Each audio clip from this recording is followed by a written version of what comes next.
Bharat's mother was Kaikeyi. Kaikeyi had a servant, one old lady who was her servant. Do anyone you know of her name? Mantara. Mantara, right? Quicker than you. She was like the symbol or personification of envy, and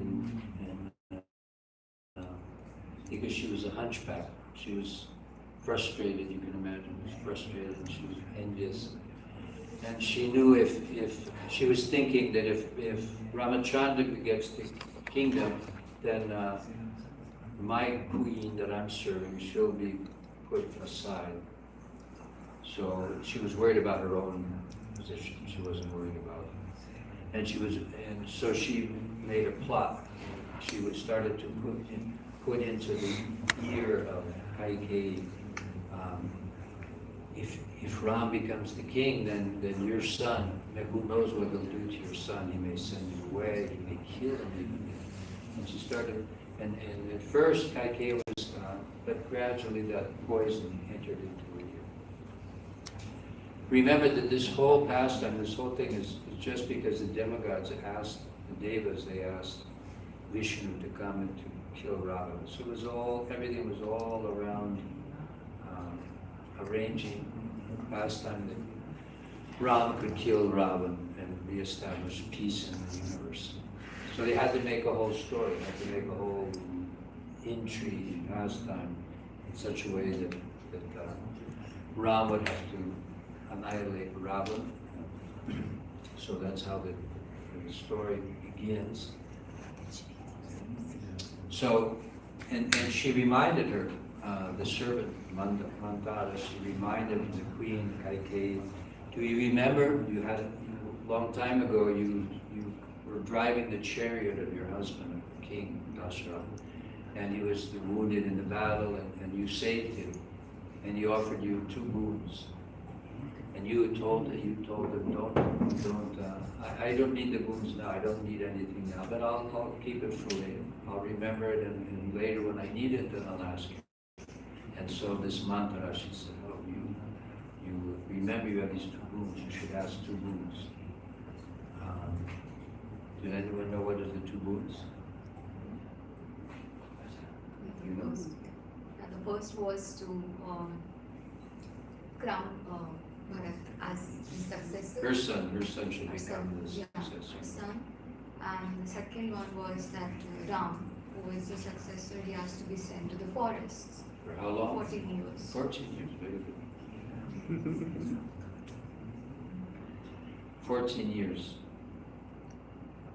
And so she became poisoned by this. She was actually a good-hearted Kaikeyi, but she became poisoned by this envy of her servant, Mantara. And so gradually she said, yeah, actually maybe you're right.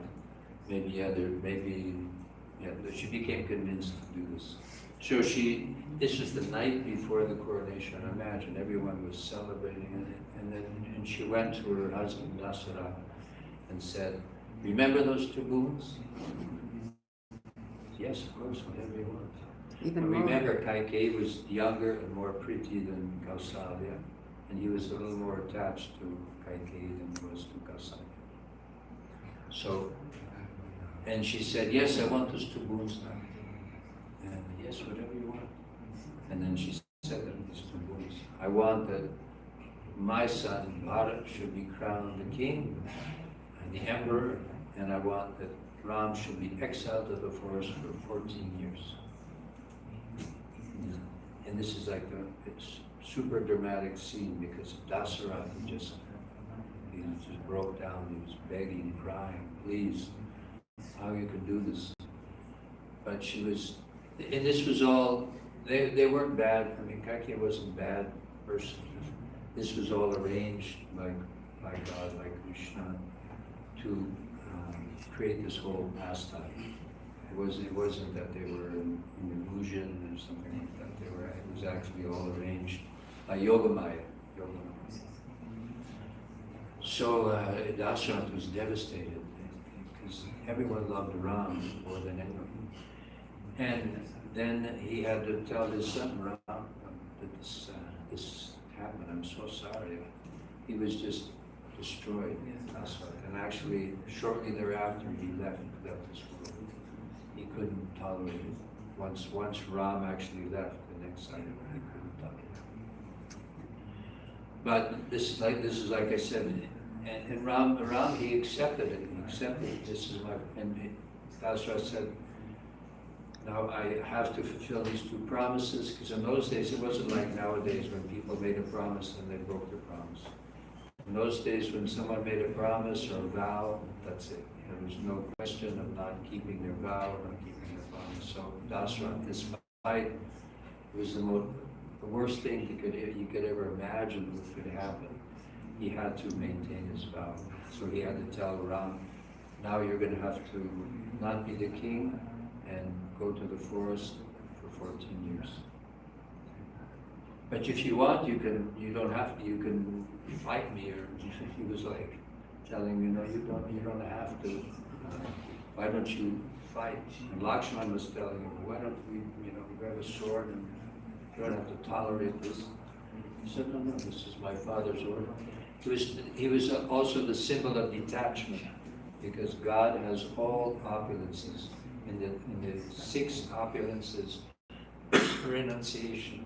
I mean, can you imagine if tomorrow you will be the emperor of the world? I mean, you'll have all the wealth of the world, and you'll be like Elon Musk will look like a insignificant pauper compared to you. He was right there. He said, no, sorry, it's not going to happen. You're going to have to go to the forest. You're not going to be in a palace with servants and unlimited opulence and wealth.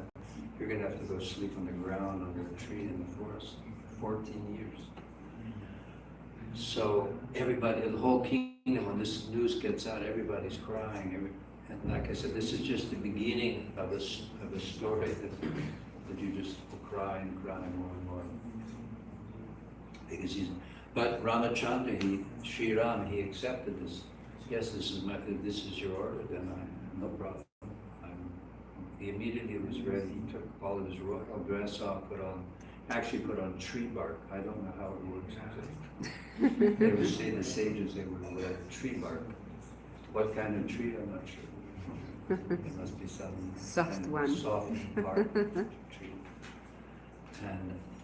And Ram said, okay, I'm going. Because she didn't save anybody else. She said, Ram should go.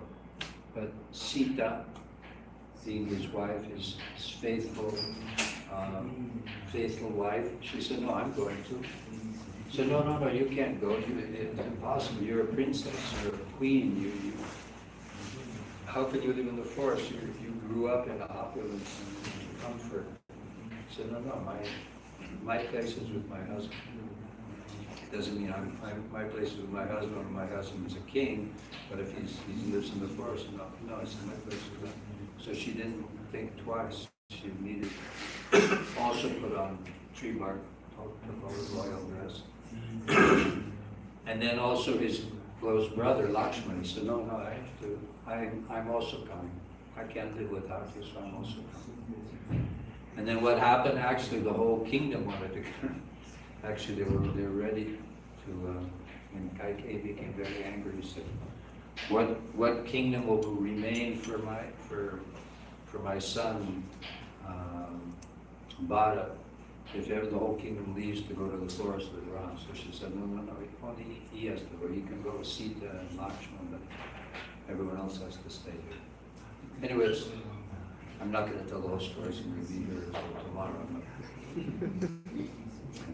Just to give you an idea of how, can you imagine the drama, imagine the sadness, imagine that you're like up on the top and then down to the bottom. But Ramachandra, being the Supreme Personality of God, he was not in any way disturbed. He was equally happy to take over and rule the kingdom, but he would follow his father's order. This is another Vedic principle. The son follows the instruction of the order of the father. Wife is chaste and faithful, follows the husband. And that, in that way, the whole Ramayana begins. Then there's many adventures, as we know, once they're in the forest. Even before they're going to the forest, they're, as you know, is it Vishwamitra Muni? Vishwamitra Muni, he comes and asks Dasaratha, please, we have two big asuras that are creating a great disturbance. They won't let us perform our sacrifices. Because in that age, Treta Yuga, the process of spiritualization was yajna, sacrifice, great opulent sacrifice, going on for a long, long time. But these asuras, they would always try to disturb and destroy the sacrificial arena. So Vishwamitra Muni, he asked Dasharatha, give me your two sons, Ram and Lakshmana, to come with me and kill these asuras. They're little boys, they're 15 years old, 16 years old, how can they? And these are big Rakshasas, these are like huge, powerful demons. He said, no, you don't worry, I'll empower them, I'll give them so many astras to. He said, I'll bring my whole army with me and we'll take care of it. He said, no, I just want them. So this is another arrangement by the Lord to empower them. Vishwamitra, he taught them many astras, means weapons, and he empowered them. And in that time, and that's when Ram married Sita, because Vishwamitra Muni, he brought Ram to the Swayamvar ceremony of Sita Devi. And there was a big bow. They always have this is kind of a tradition, they have these bow. In this case, it was Shiva's bow, big bow.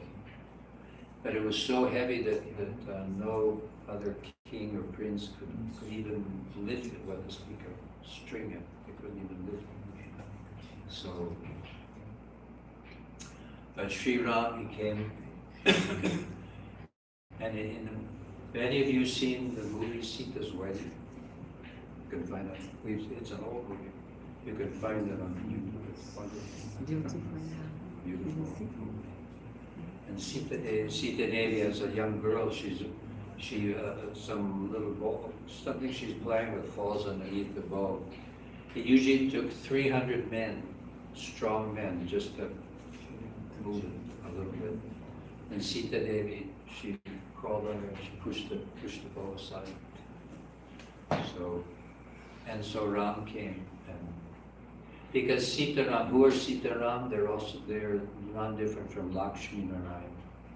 This is Krishna, God, Swayam Bhagavan, and his pleasure potency.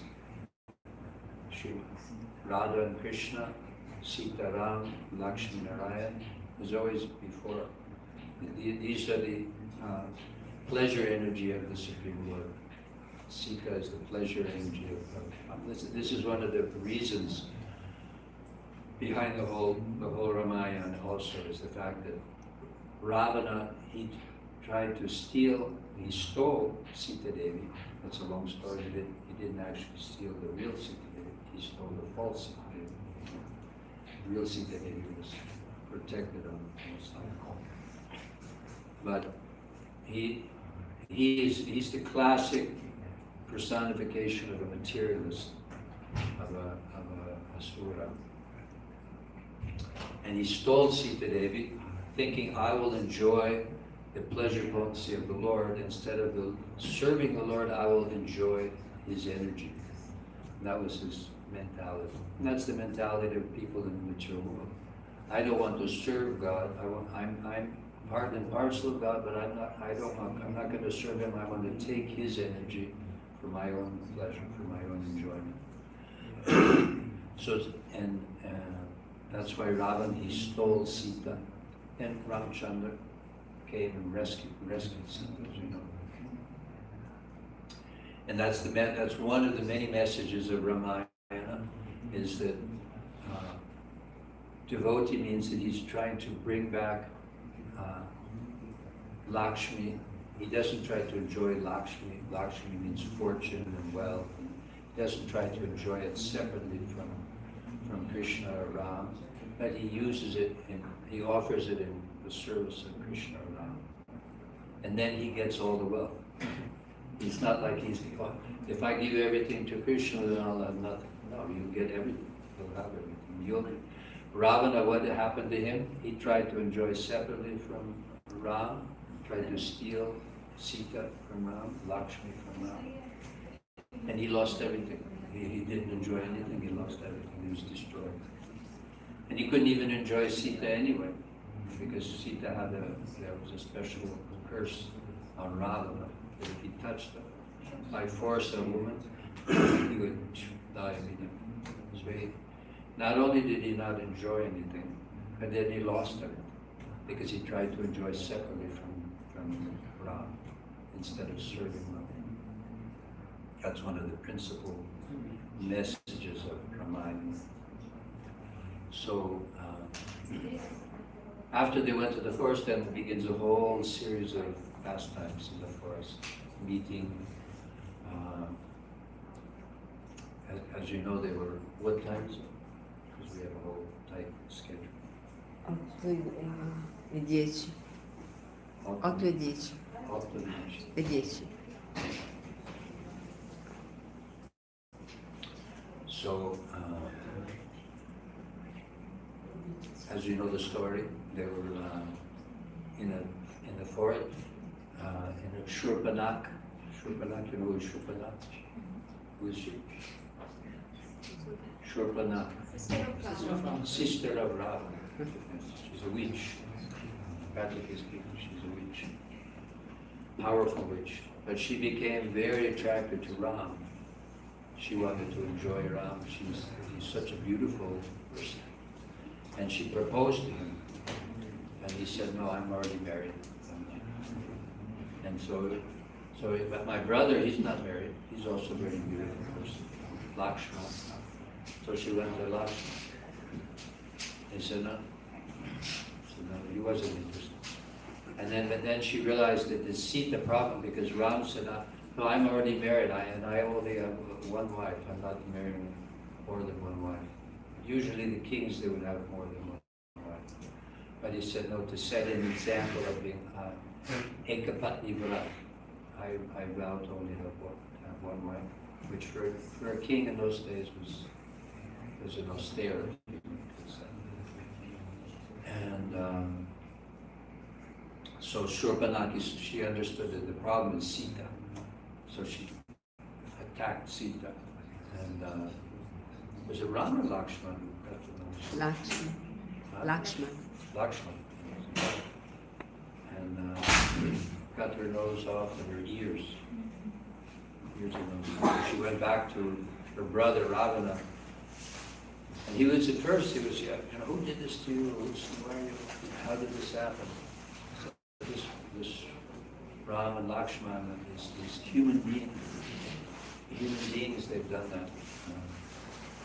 How's it? And he wanted to avenge his sister, but he wasn't that enthusiastic about it. But then she understood the mind of her brother Ravana. He said, out there, they have a wife, there's a woman there that's the most beautiful woman you've ever seen. And he was like, and he said, okay, now I'm going to go get him. And so he made a whole plan. He made a plan with his friend. What was the name of his friend that helped him in his Ravana's plan? To steal Sita. Marichi. And that's the name. Marichi. Was How? Marichi. Marichi. Yes.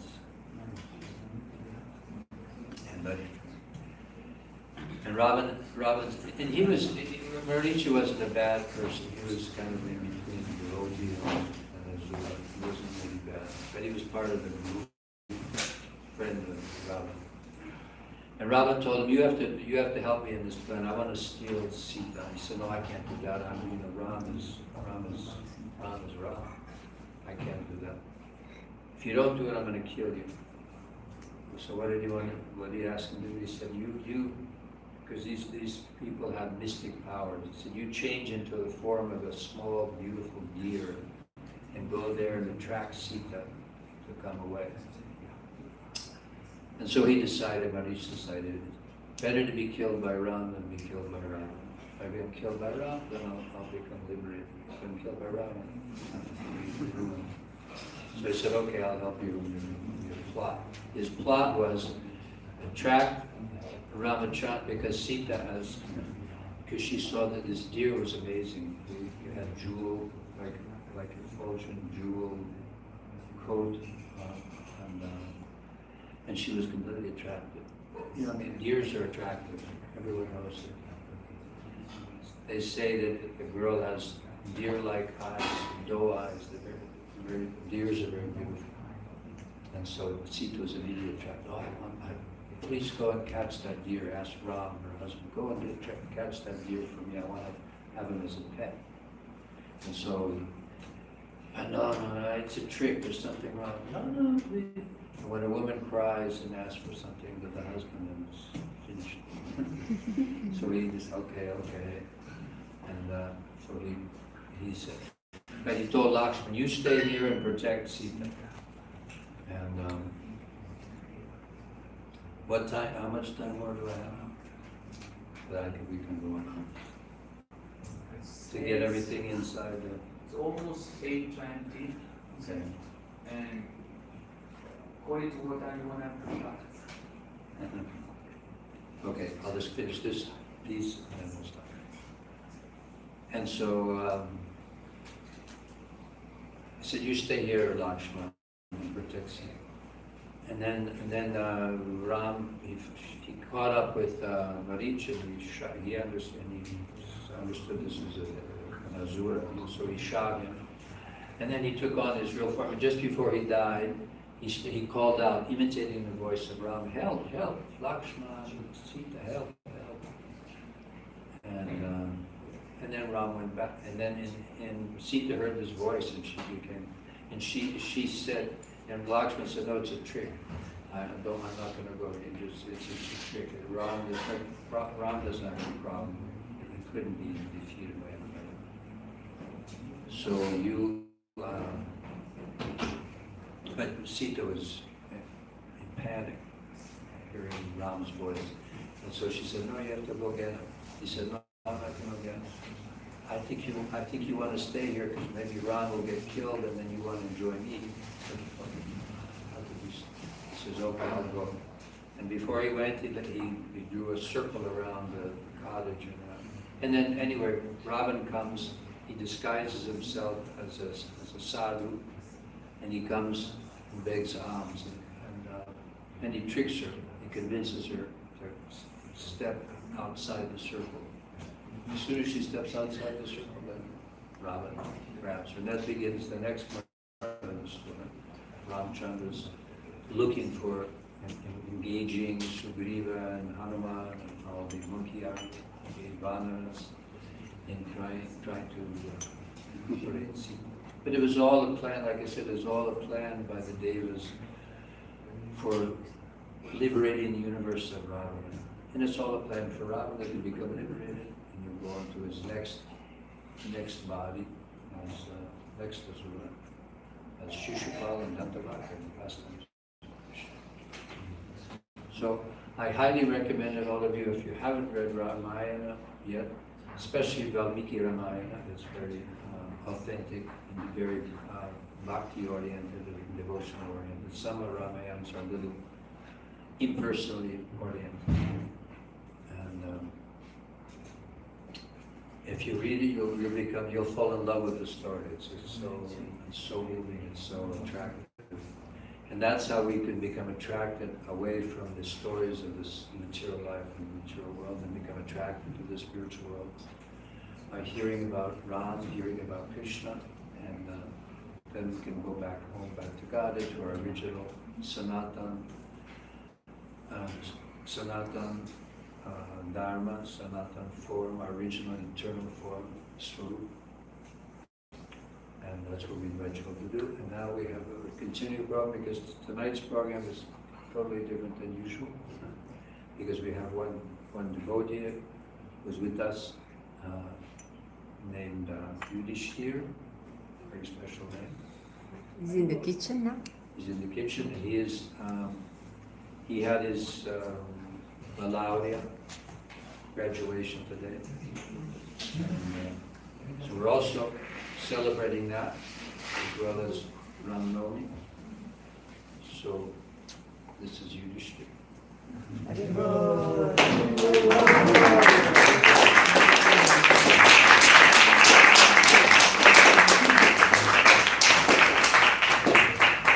He and his father cooked the whole feast.